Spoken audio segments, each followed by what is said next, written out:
ready to play hardball in the Kingdome. Take me to the ball game. I want to see the M's. The Mariners are playing hardball. Did it again and again and again. Did it again. Princess Tours, the vacation company, brings you the best show in baseball when the San Diego Chicken plays hardball with the Seattle Mariners and the Baltimore Orioles tonight in the Kingdome.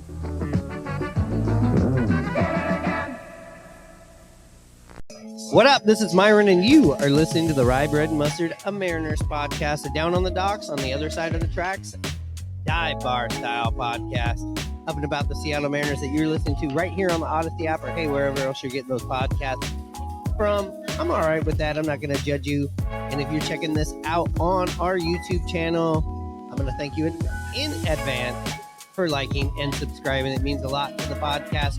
We are going to be putting more and more stuff on YouTube. If you've not went over and checked out the new relaunch of the YouTube page, you should do that. We've got some good stuff. We're going to keep it coming to you. Also, if you want to be down with the rye bread, you want that street bread for rocking the rye bread, hit up at simply.cora. That's at simply.cora. You can find her on Instagram, Etsy, all kinds of places. She'll hook you on up. As we say here in the description of our show, we are a dive bar podcast. Every once in a while, we are on location at a dive bar, especially when I'm up in the Seattle area. Today, we are recording this episode on location at The Last Call, right here in, I would call this Freelard, in between the Fremont and Ballard area, right off of Leary Way. You can't miss it. It's to the left. It's got Philadelphia Eagles, Philadelphia 76ers, and Philadelphia Phillies, and I believe Flyers. What do you call those things? Flags hanging right out. This is a Philly bar, but they obviously get overtaken by the Seattle sports fans. It's a nice place, isn't it, Ninja? Oh, yeah. This is one of my favorite places to hang out at. All right. So the reason why we're doing all this stalling here is there's really not a lot of good stuff to talk about with the Mariners. There's just been no action. I think we want to call it speculation, but it's hard to even Google and find Mariners linked to anything at all. The only thing you were seeing is maybe what people want to, like, I don't know, this whole narrative of picking at the bones of the Mariners. And it's like, what do you mean picking at the bones? It's been a rough off season. It hasn't been a complete fire sale. That's good. We've had a little mini fire sale to. Some people call it a fire sale. You say it isn't. I don't either. From the outside looking in, we've moved on from guys in their 30s, maybe on the backside of their career, obviously on the backside of their career. And you look at Jared Kelenic and you go, somebody that, to be fair, he's been a flop so far. He's still young, probably do great with the Atlanta Braves, but it wasn't working out here. But there is this narrative that the Mariners are broke and they're cutting ties with anybody that is making money that isn't named Julio. And that seems to be the national perspective on it as well. The owners haven't came out and said anything to the contrary. So, people are just going to keep on speculating. There hasn't been much to talk about. We could sit here and make shit up, but that's not the kind of podcast we are. I feel like the league is waiting for the big names, the big chips to fall where they're going to go so people can start filling up their rosters. You have Yamamoto and you have Snell. Do you think once they sign, we're going to see a lot of movement along with position player Cody Bellinger, right? Would you say that's 1, 2, and 3 right now? Mm-hmm. Yeah, I think the pitching is where the Mariners are going to get their leverage from, because if once the top 2 or 4 pitchers go off the board, that's when the trade value for Wu and Emerson Hancock and Bryce Miller is going to go up. So right now we're probably not going to get the offers because there's still some pitching out there, but once the pitching pool starts drying up, that's when you're going to start seeing the trade rumors for those guys. So if we sign another starting pitcher, that gives us more room to move a Wu or a Emerson Hancock. Pick which one you want. Right. So as far as when we're looking here at Yamamoto, if you pull it up, it's the Mariners are not in on that. I know that everybody's talking about Mariners need more pitching depth, which I don't understand. Does it more veteran depth because we're going to make these trades? I keep seeing like, hey, the Mariners need to add another starter. I don't understand that. But Yamamoto, if you look him up, it's Red Sox, it's Giants, it's Mets, it's Yankees. There's no Mariner. I think it's down to the Dodgers, the Yankees, and the Mets right now. If I had to. Yeah, I could see. Seeing. I could see San Francisco, I think, landing him or landing Snell. Look, they were in on Ohtani. There's been reports that they were near or around what the Dodgers did with the $700 million. If you go back to last year, Correa was a Giant for a minute, I guess, technically, maybe not technically. And then they were in on the Judge. We thought Judge was going there. They've already made the signing, bringing over the Korean superstar and also Tom Murphy. Tom Murphy. Biggest signing of the year so far. Tom Murphy, 2 years, $8 million, big $4 million Mariners could not scrape up. But hey, Tom Murphy, that's who we got him from, was from the Giants in 2019, I believe. So they've obviously kept tabs on him, saw what he was doing. They're going to bring him in. But as far as Snell, we're seeing Mets, we're seeing Giants as this is their fallback plan if they can't land Yamamoto. We haven't heard anything since Thanksgiving weekend when he raised the flag. When he raised the flag and he was at the Huskies game and talking about wanting to come to Seattle and saying, come get me. Easier said than done. This is a 2-time Cy Young Award winner, won Cy Young in both leagues, coming off a Cy Young year in San Diego. What do you think about that? Well, I think he's gonna demand about $25 million a year, probably. And Mariners are trying to get a hometown deal for $17 million. Who knows? It's not gonna happen. Yeah. Mariners need to make that happen. And I think the importance is getting six really strong, healthy starters on your roster, and then having to decide where your 7th and 8th starters, which was Marco, we traded away already, and it's going to be one of our young 3 pitchers. But if we were able to sign another quality starting pitcher, and the goal of that is to get to that 6-man rotation. Something we should also mention here is Robbie Ray, and I would love to do an episode later on with a little bit more research. But what could the Mariners pitching rotation look like getting Robbie Ray in the middle of the season? You're talking about former Cy Young, former ace of the staff coming back mid-season. They say he might be back after the All-Star break. So I'm thinking we go with a 5-man rotation, put some bullpen games in there up into the All-Star break, and then hopefully Robbie Ray comes back and we have that true 6-man rotation, because all the stats and all the analytics are just improved so much when you add that 6 quality starter to your team. Yeah, but again, the key word you said to start this whole part off was you said healthy. 6 healthy. We can't put him on the healthy list yet. Nope. We gotta, hopefully it's after the All-Star break. So with Snell, just one other thing about Snell is you would assume he's going to get at least what Glasnow got, right? You'd figure this guy's going to get $25 million or maybe even more a year. I mean, it's coming off of a Cy Young.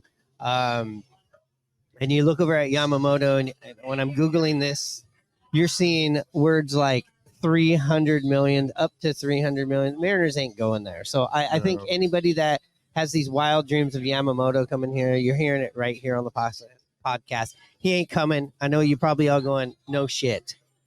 You're wasting my time. I already know this. But He's not coming to Seattle.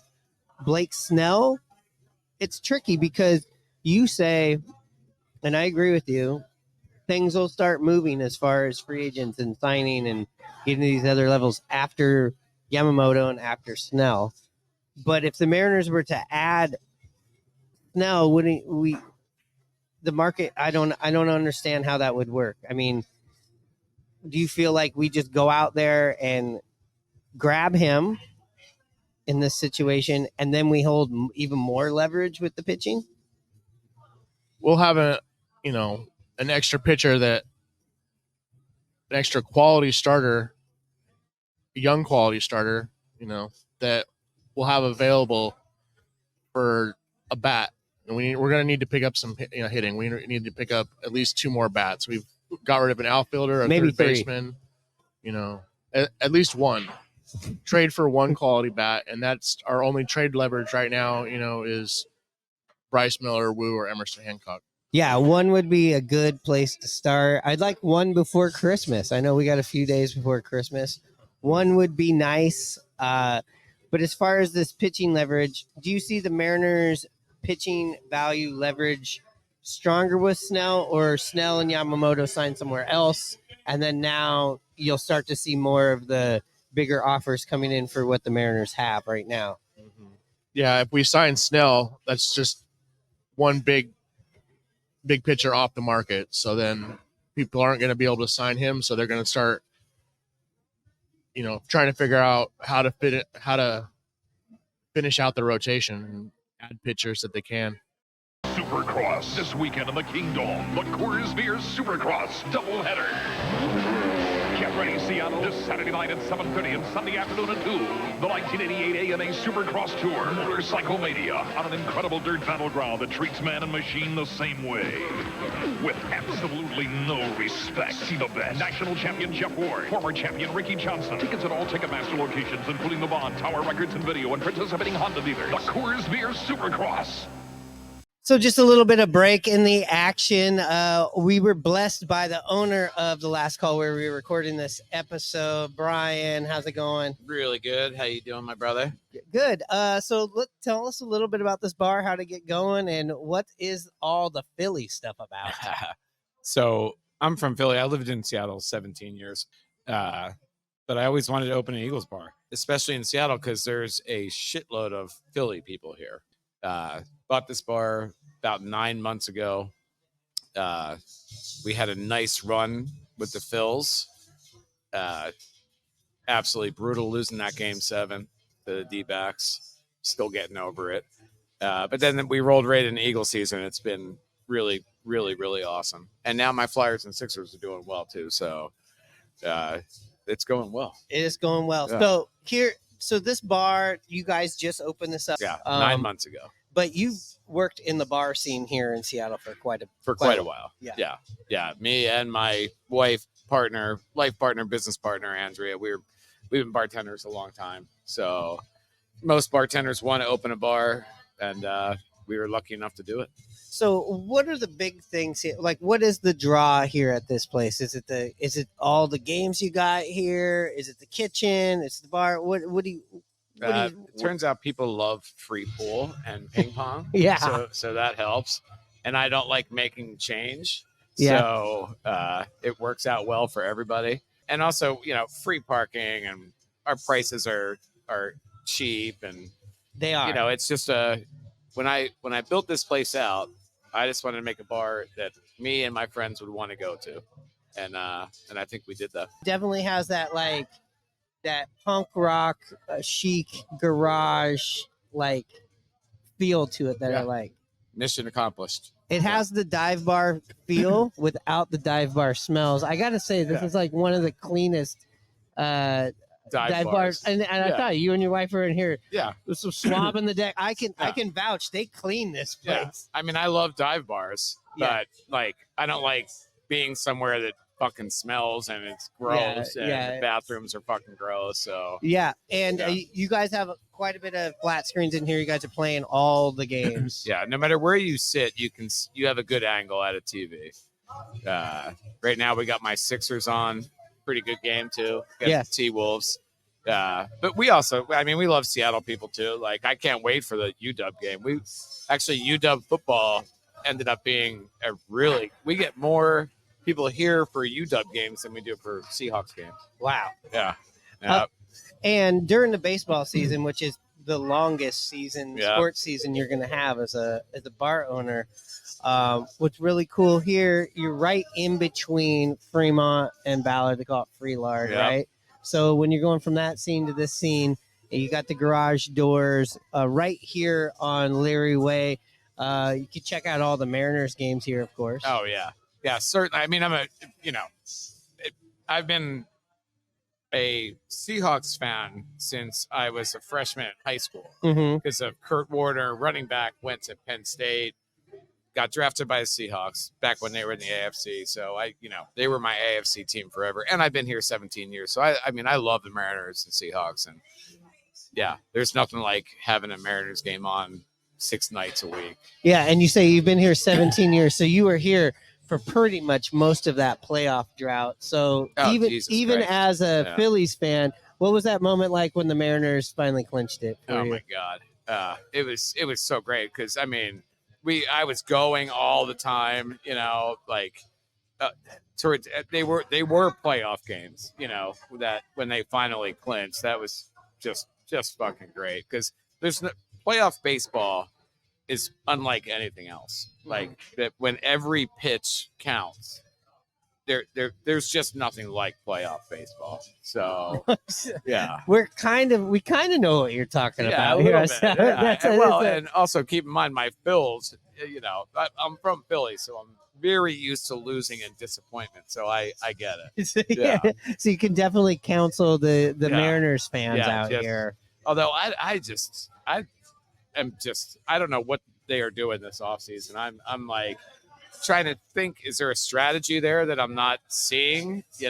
Like I get it, dumping some salaries. I was thinking it was to make room for other signings, but I just don't get where it's going this offseason. It kind of reminds me of if you go to like QFC, sometimes they mark down items and Yeah. you see the sushi and you're like, Yeah. well, tomorrow this might be Yeah. $4. So they're coming back tomorrow. Exactly. I don't know if that's going to be the Yeah, right. I mean, That's going to be the right approach. So speaking of food, do you guys have a Philly specialty here? well, so we're renovating the kitchen right now, and this is the time of year to do it. Mhm. It's in about 3 weeks we'll be open with a full kitchen, and it's cheesesteaks, wings. Anything you'd expect out of Philly, right? Exactly. Yeah. Bringing that love here. No broccoli or anything healthy at all. Well, yeah. Well, we just want to thank you for letting us do our podcast here and inviting us on down. I know we've watched many games here and talked about this, so it's Yeah. thanks again. And Yeah. if there's anything you got to say to the viewers to stop on by, Hey, we're open every day, 2 to 2. Can't be called last call and close early. No. So we're always none of this closed on Monday shit. Open till midnight on Tuesday. Every day till 2. yeah. So especially if you're an industry worker or city worker, you get off late. That last call is always here with open arms for you. Always. All right, thanks, Hey, Brian. thank you, brother. All right. Cheers. We've got guys from all over the world in our club. Veterans like Edgar Martinez really help them out. I'd like a double tall latte, please. I like a double tall latte, please. How about them cooks? How about them cooks? Gooey duck. Gooey duck. I took my gooey duck to Puyallup. I took my gooey duck to Puyallup. Good. The Seattle Mariners. You gotta love these guys. You sure, you betcha. So I know that there's been a lot of talk about the Mariners pitching and what we're willing to trade for offense. So I'm just looking around the league and I Google what's going on, and I pulled up one from the Twins. They don't seem like a very attractive trade partner to me, but I mean, they think they are for us. The article is, which Mariners starting pitching could the Twins acquire in a trade? And they have some scenarios here. Potential trade 1. Twins receive Brian Wu. Mariners receive Max Kepler and Matt Wallner. Potential trade 2. Mariners receive Jorge Polanco, Emmanuel Rodriguez for Bryce Miller. The Twins would receive Bryce Miller. Potential trade 3, they have Mariners receiving Edouard Julien and Brooks Lee. And the Mariners, Logan Gilbert. So those are their three things. When I look at this last one, the most unattractive one to me is losing Logan Gilbert out of those. Not knowing who Brooks Lee is or Edouard Julien. But so let's look up who they are. Brooks Lee. Sounds like an article written by the Minnesota Twins. Sure, yeah, it sounds great. They're in. I looked up this Brooks Lee. He's a shortstop. He doesn't have a uniform number or any stats, so I don't know who this. I wonder if this is a fake fake article. No, this is It's the weird speculation going on all over baseball with things that just make no sense. The Mariners are not getting rid of Logan Gilbert for prospects. It's not happening. If anything, we're giving up one of our young pitchers for a proven bat. So you don't like any of these trades. Let's go back up to the more. Let's go up to this one. Jorge Polanco, Emmanuel Rodriguez for Bryce Miller. Yeah, get that out of here. We don't want either of those guys, and we're going to keep Bryce Miller. Okay, Brian Wu for Max Kepler and Matt Wallner. Same. Why did we get rid of the friendly contract with control over, a couple guys that aren't really going to make a difference on our team? So you're just shutting this whole Twins thing down. Yeah. Okay. Well, like I said at the top, not an attractive trade partner, but I'm saying this is what you're getting around the league. This is examples you're getting. Here's some people we don't want for people we really want. Yeah. Here, take our most valuable, trade piece, and we'll give you this journeyman veteran, mediocre bat guy. Or Brooks Lee. He doesn't have a jersey number. I'm on Baseball Reference, and there's nothing. There's nothing about him. Again, we're not trading Logan for prospects. It's not happening. Yeah, there's no reason for the Mariners to trade any of these guys or even our potential prospects for prospects. There's no reason for it right now in the window that they're in. Yeah, I've heard much better scenarios. I know that they may not happen, but the Arosa Reina talk, the trade with the Reds talk for Noelvi Marte or Jonathan India or something like that. The Guardians are trying to get rid of some people. They're trying to, because of their TV deal. The Shane Bieber might be available. He's another one. There's so many better ball players out there that,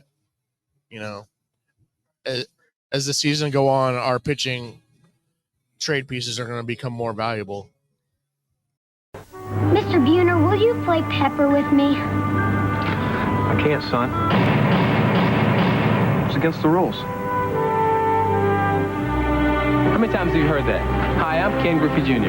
When I'm not running the bases, I'm running for president. Vote for me, and I promise to erase every no Pepper sign in America. Mr. Griffey, will you play Pepper with me? Sure, kid. Could you help me out with some swing states? Well, yeah, I guess. Let's shoot at every foot in a Pepper game in every backyard. I think Ken Griffey is spending too much time on the field, not enough time on issues like the flat tax. No Pepper?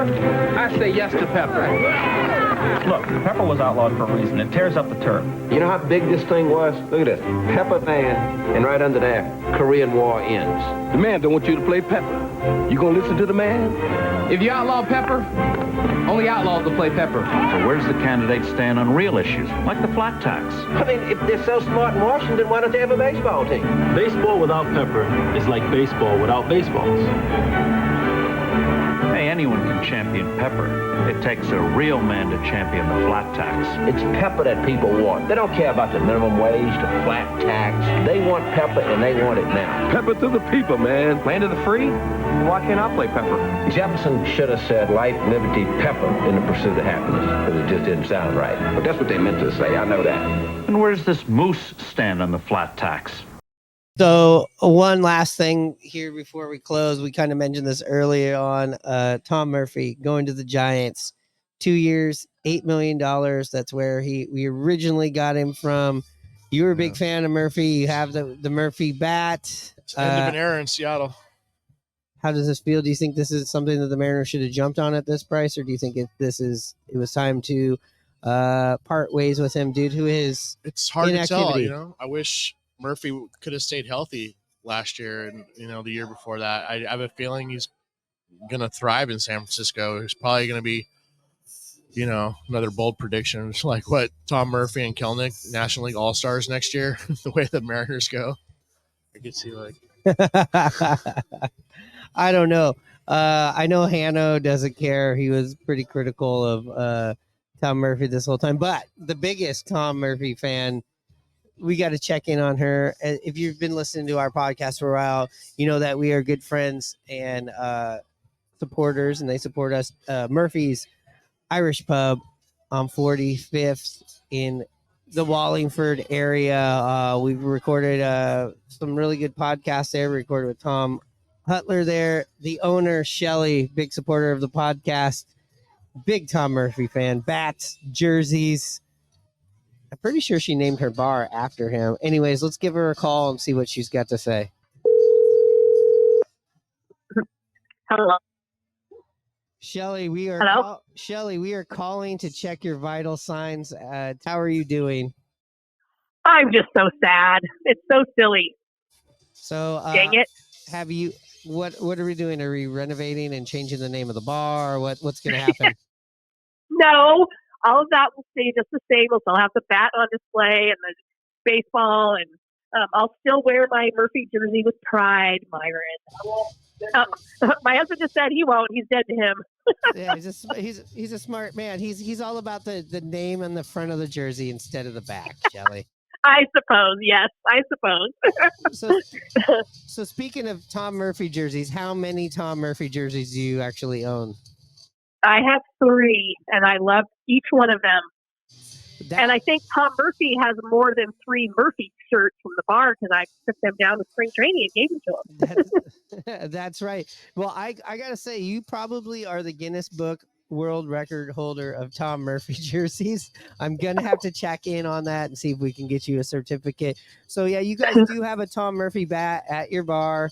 It's displayed prominently right above the bar. How did you get that bat from Tom?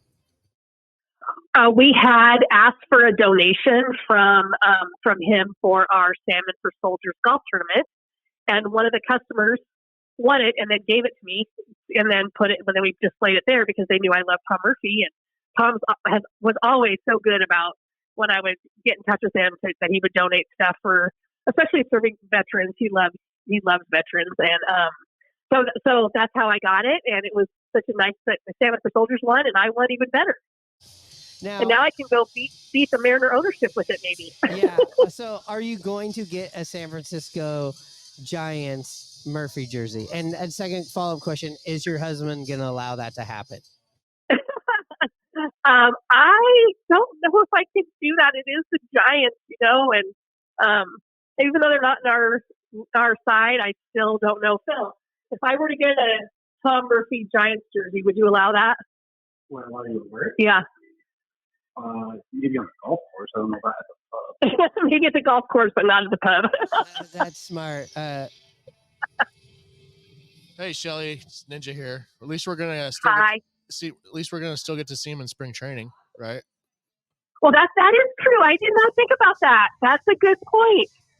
Yeah, that's awesome. So I can still bring him the newest and latest Murphy t-shirt. Yeah, I still got a chance to get my bat signed. Yeah, you can go check him out over in Scottsdale, which is, I gotta admit, a way better social area than Peoria.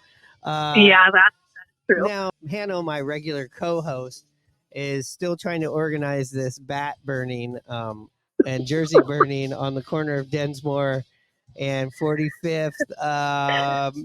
What do you got to say about that? Are you going to be there? Are you going to be attending? It's not happening. And I bet Hanno has a secret love for Tom Murphy. He has jerseys too. He just won't tell you. I did not think about that. I think he sleeps in it. Yeah, I mean, listen, the guy, if he could have played more games, been a little bit more healthy, it's a different conversation, but he'd probably been a higher price tag. The guy's a really good hitter, good team leader. I mean, I saw him up close and personal last year at spring training when I was covering the M's. It's going to be...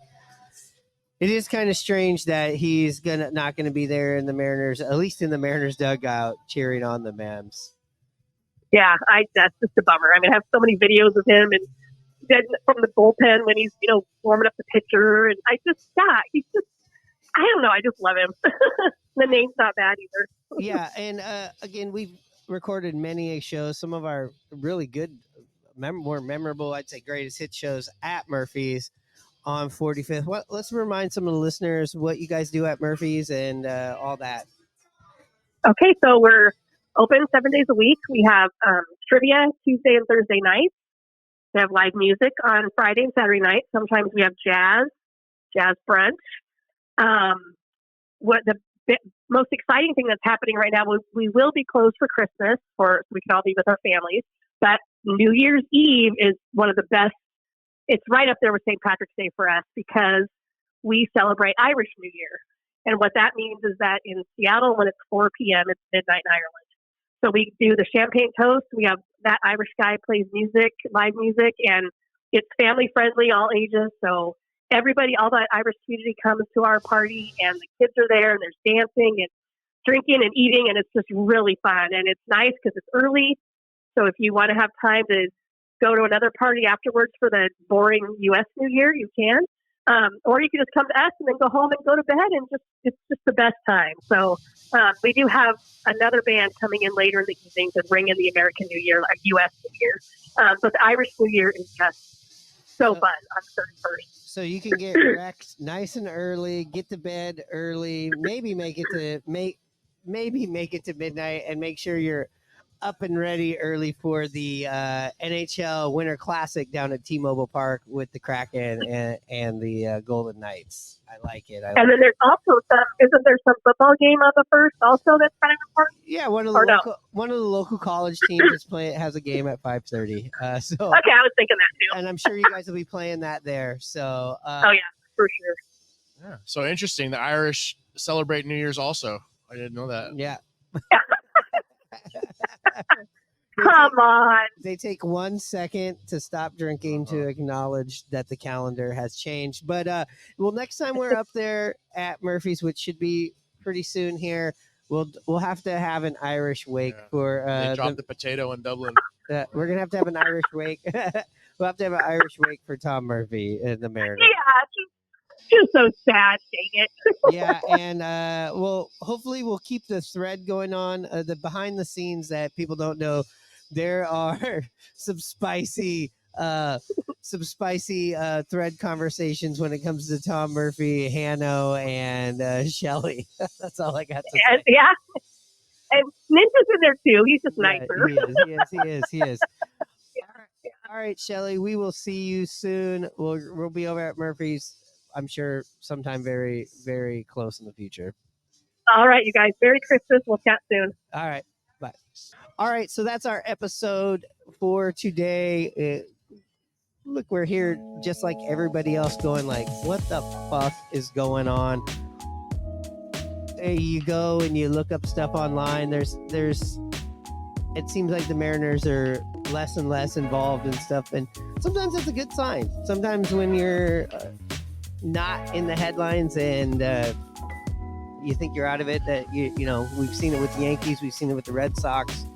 Am I equating the Mariners to the Red Sox and Yankees organizations? Yes, I am. But we'll be here if something breaks. Want to give a shout out to Brian and the Last Call bar here in Freelard. You know, the area between Fremont and Ballard in Seattle. Also, thank you for liking, subscribing, and all that good stuff. If you're checking this out on YouTube, hit that subscription. Also, don't be afraid to rate us. We love those 5 Tool baseball players here on this podcast, but you know what we like more than that? 5-star reviews, so make sure to hit us with that 5-star review. Anyways, like I said, we'll be back hopefully tomorrow, hopefully with some news. Hopefully we are getting some presents to open before Christmas. And don't forget, this Friday, December 22nd, come on out to the Admiral Pub in West Seattle. Mariners PA announcer who's been holding down that job since 1987, since Alvin Davis was playing first base and Jim Presley was playing third base. And we had 2 catchers. They were Dave Valley. They were Scott Bradley. He's been there pre-Griffey. Anyways, his band, High Cheese, awesome band. They're going to be playing. It is a charity event, so bring some perishable foods. Again, that's at the Admiral, December 22nd. The band starts at 8:30. Doors open whenever that bar opens. Go look it up. I'm not going to look it up right now. Anyways, we'll talk to you soon.